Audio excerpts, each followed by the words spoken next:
Hello everyone. जो हमारा आज का टॉपिक है, this is a special lecture for all the students for required this human digestive system. कौन सा टॉपिक है हमारा आज का? Human digestive system. इसमें अगर अपन बात करें तो इसमें जो सिस्टम है हमारा हमारी बॉडी में, उसके लिए आपको एक पॉइंट हमेशा याद रखना है कि जब भी एलिमेंट्री कैनाल माउथ से स्टार्ट होकर एनएस पर फिनिश होती है, तो ऐसी एलिमेंट्री कैनाल को माउथ से और कहाँ कंप्लीट हो रही है? एनएस तक कंप्लीट हो रही है। मतलब काफी सारे एनिमल्स ऐसे भी होते हैं जहां पर एनएस नहीं होता है। तो ऐसी जो हमारी इंटेस्टाइन होती है उसे हम कंप्लीट इंटेस्टाइन बोलते हैं। क्या बोलते हैं? Complete intestine. और ह्यूमन एक ऐसा ऑर्गेनिज्म है जहां पर कंप्लीट होती है। एनिमल्स जो है चौपाया जिसे हम कहते हैं उसमें भी कंप्लीट है। अब देखिए ये स्टार्ट कैसे होता है। सबसे पहले अगर अपन बात करें तो ये आपका क्या हो जाएगा? मुंह हो जाएगा। और यहां से आपने क्या खाया है? खाने को खाया है। ठीक है। अब सबसे पहले मैं माउथ की बात करूं तो माउथ के अंदर क्या होता है? आपने जो भी खाना खाया होता है उसमें एक सलाइवा मिक्स होती है, लिक्विड मिक्स होता है। तो ये सलाइवा क्या काम करती है? सलाइवा फूड के अंदर जब भी मिक्स होती है वो उसको बिल्कुल लचीला बनाती है, मतलब सॉफ्ट, जो उसको क्रशिंग करवा के सॉफ्ट बनाएगी। तो सलाइवा के अंदर एक एंजाइम होता है, वो होता है सैलिवरी अमाइलेज। क्या होता है? Salivary amylase. और इसका एक ही काम होता है कि कार्बोहाइड्रेट का डाइजेशन। किसका करता है? कार्बोहाइड्रेट का डाइजेशन। तो कार्बोहाइड्रेट ये डाइजेस्ट करता है। और ये सलाइवरी अमाइलेज जो होता है ये कहाँ प्रेजेंट होता है? सलाइवा में। और सलाइवा रिलीज कहाँ होती है? माउथ के अंदर होती है। क्योंकि यहाँ पर जो हमारे दांत है उसकी साइडों में आप देखोगे यहाँ पर जो होती है सैलिवरी ग्लैंड्स होती है। That salivary gland release salivary amylase which contain which cause the digestion of carbohydrate. ये हमारा सारा मुंह में हो गया। अब हमारे मुंह में दांत भी होते हैं, टीथ। तो आपको याद रखना है 4 टाइप के टीथ होते हैं हमारे माउथ के अंदर। इंसिजर्स, कैनाइन्स, प्रीमोलर और मोलर। टोटल 32 होते हैं। तो ये 4 टाइप के टीथ क्या करेंगे? फूड को क्रशिंग कराने का काम करेंगे और उसमें सलाइवा मिक्स होती जाएगी और एक स्ट्रक्चर बनेगी जिसे बोलते हैं बोलस। अब ये माउथ के अंदर जब बन जाता है तो ये आगे की तरफ मूव करता है। यहाँ पे फेरेंक्स आ जाएगी और आगे जाएंगे तो ये पाइप जो है ये कहलाती है ओसोफेगस। अब जब ये बोलस आगे की तरफ मूव करता है, ओसोफेगस से होते हुए नीचे स्टमक तक जाता है, तो यहाँ पे एक स्पेशल मूवमेंट होता है जिसे बोलते हैं पेरिस्टैल्टिक मूवमेंट। कौन सा मूवमेंट होता है? Peristaltic movement. अब ये पेरिस्टैल्टिक मूवमेंट क्या है? हमारा जो ओसोफेगस है ये रिदमिक मूवमेंट करता है। यानी जैसे आपने मान लीजिए घर में आपकी मदर को आटा छानते हुए देखा होगा तो वो कॉन्टिन्यूसली ऐसे ऐसे करते हैं। तो जब वो छल्ली से ऐसे ऐसे करते हैं तो जो नीचे आटा या जो भी होता है वो नीचे की तरफ चले जाता है। वैसे ही ओसोफेगस अप एंड डाउन इस तरह से करता है। पेरिस्टैल्टिक मूवमेंट है, उस वजह से जो भी खाना हमारे यहाँ तक आया है वो ऑटोमेटिकली कहाँ चला जाता है? स्टमक में चला जाता है। And that peristaltic movement is controlled by our brain. मतलब हम चाह कर भी उसको लंबे टाइम तक यहाँ पर रोक नहीं सकते, बिकॉज ऑटोनोमस मूवमेंट है, ब्रेन कंट्रोल करा रहा है, तो आपका उसमें कंट्रोल नहीं है। अब आप महादेव जी तो हो नहीं कि महादेव जी ने गले में जहर को रखा था और तो आप भी रख सकते हो। Not, it is not possible for you because you have peristaltic movement in your oesophagus. तो ओसोफेगस उस खाने को क्या करेगा? रिदमिकली नीचे की तरफ मूव करेगा। जब रिदमिकली वो खाना नीचे की तरफ मूव होता है तो वो आगे जाकर कहाँ जाता है? ये हो गया आपका स्टमक। ठीक है। अब स्टमक के अंदर जब भी आपका खाना आ जाता है तो स्टमक के अंदर ये एंट्री और एग्जिट एक वॉल से रेगुलेट होते हैं। स्फिंक्टर वॉल्स होते हैं, वो इसके आने को और जाने को रेगुलेट करते हैं। इसलिए आपने कभी देखा हो तो जो खाना आपने खाया है वो एकदम से मुंह से वापस आप बाहर नहीं निकाल सकते। मतलब आप चाहो कि जो पिज्जा आपने अभी खाया था उसको एक थोड़ी देर के लिए मुंह में वापस लेके आ दो, it is not possible. Because यहाँ पर जो होते हैं वो वॉल्स होते हैं और वो वॉल्स आपको इस एक्टिविटी को करने से रोकेंगे। ये सिर्फ उसी केस में होता है बाहर आने का जब आपको उल्टी होती है ना। उल्टी में क्या होता है? उल्टी भी क्या है? ऑटोनोमस नर्वस सिस्टम, यानी ब्रेन रेगुलेट करता है तो उसमें वो अचानक से बाहर आए। बाकी आप अगर चाहोगे यहाँ जो भी आ गया बाहर आ जाए, इट्स नॉट पॉसिबल। अब देखिए ये जो स्टमक होता है ये भी क्या करता है, 3 टाइप के सिक्रेशन करता है, गैस्ट्रिक जूसेस निकालता है। अब इसके तीनों सिक्रेशंस कौन से होते हैं उस पर बात करते हैं। एक होता है HCl, क्या होता है, HCl, एक होता है पेप्सिन और एक होता है म्यूकस। अब इन तीनों का काम कैसे है, इंटरकनेक्टेड है। इंटरकनेक्टेड कैसे है कि ये HCl जो होता है ये एसिडिक मीडियम प्रोवाइड करता है। किसको किसको प्रोवाइड करेगा, एसिडिक मीडियम, पेप्सिन को, बिकॉज पेप्सिन प्रोपेप्सिन की फॉर्म में होता है, पेप्सिनोजन की फॉर्म में होता है। पेप्सिनोजन वर्ड मींस पीछे अगर जन लग गया है तो पेप्सिनोजन एक इनएक्टिव एंजाइम की फॉर्म में होता है और उसको एक्टिवेट होने के लिए क्या चाहिए होता है, एसिडिक मीडियम चाहिए होता है। तो वो कौन प्रोवाइड करेगा, HCl प्रोवाइड करेगा। तो HCl will provide acidic medium, an acidic medium to the pepsinogen, ठीक है। और पेप्सिन का काम क्या होता है, प्रोटीन को तोड़ना, प्रोटीन ब्रेकडाउन। तो खाने के अंदर जो भी प्रोटीन है उसको ब्रेक डाउन करने का काम करेगा।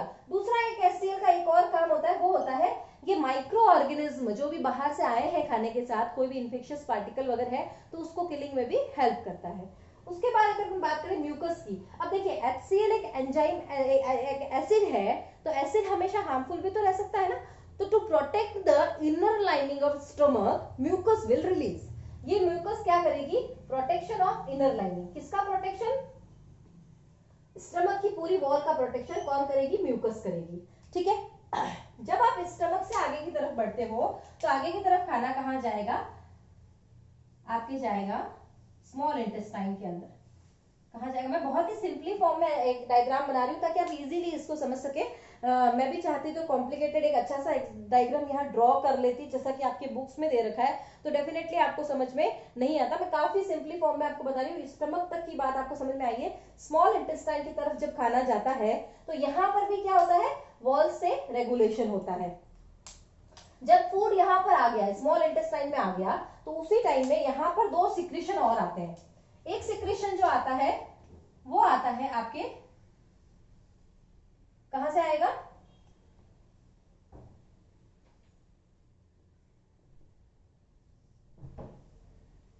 टोपी जैसी स्ट्रक्चर देख के आपको कुछ याद आया होगा, लीवर। कहां से आता है, लीवर से। और एक सिक्रेशन जो आपका आता है वो यहां पर होता है पेनक्रियाज, वहां से आता है। तो पेनक्रियाज से तो आएगा पेनक्रियाटिक जूस और लीवर से आएगा बाइल जूस। अब देखिए जो खाना यहां पर आया है, स्मॉल इंटेस्टाइन में आया है, उस खाने को जो बाइल जूस है, जो कहां से आ रहा है, यहां से आता है बाइल जूस लीवर से, और यहां से आता है पेनक्रियाटिक जूस।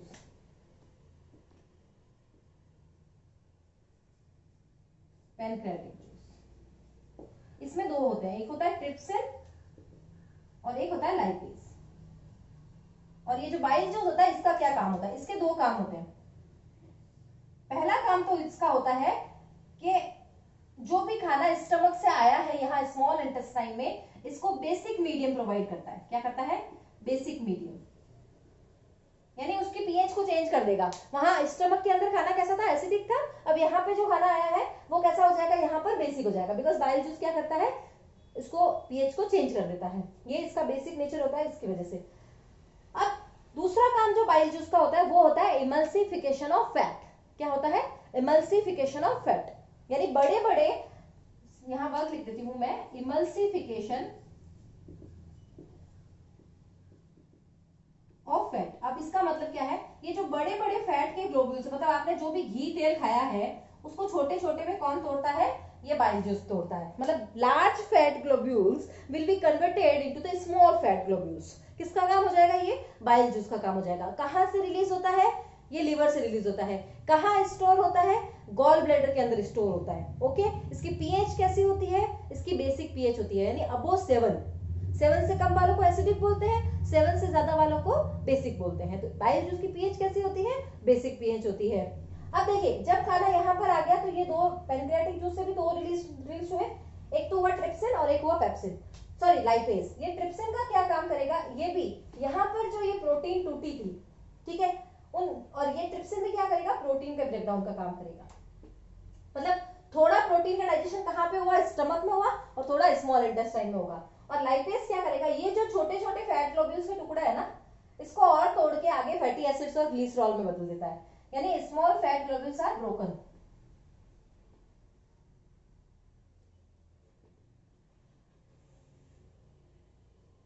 यानी ये क्या करता है, ये भी स्मॉल फैट ग्लोब्यूल्स को तोड़ने का काम करता है। यानी बड़े वाले थे जो छोटे में कन्वर्ट हो गए, किसकी हेल्प से, बाइल जूस की हेल्प से। तो जो छोटे और है ना, वो उसको आगे और तोड़ देगा, कौन तोड़ेगा, लाइपेज तोड़ेगा। तो ये सारा काम तो यहाँ हो गया। अब ये स्मॉल इंटेस्टाइन में इतने सारे ये जूसेस आ रहे हैं, तो स्मॉल इंटेस्टाइन खुद भी अपनी तरफ से जो इंटेस्टाइनल जूस को रिलीज करती है। तो वो इंटेस्टाइनल जूस जब यहाँ रिलीज होता है, रिलीज ऑफ इंटेस्टाइनल जूस,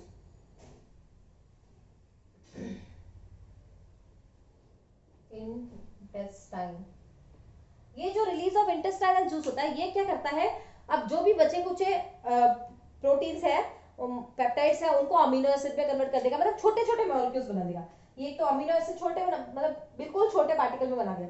फिर तो थोड़ा बहुत फैट ग्लोब्यूल्स वगैरह है, तो उन्हें फैटी एसिड्स को ग्लिसरॉल में बदल दिया,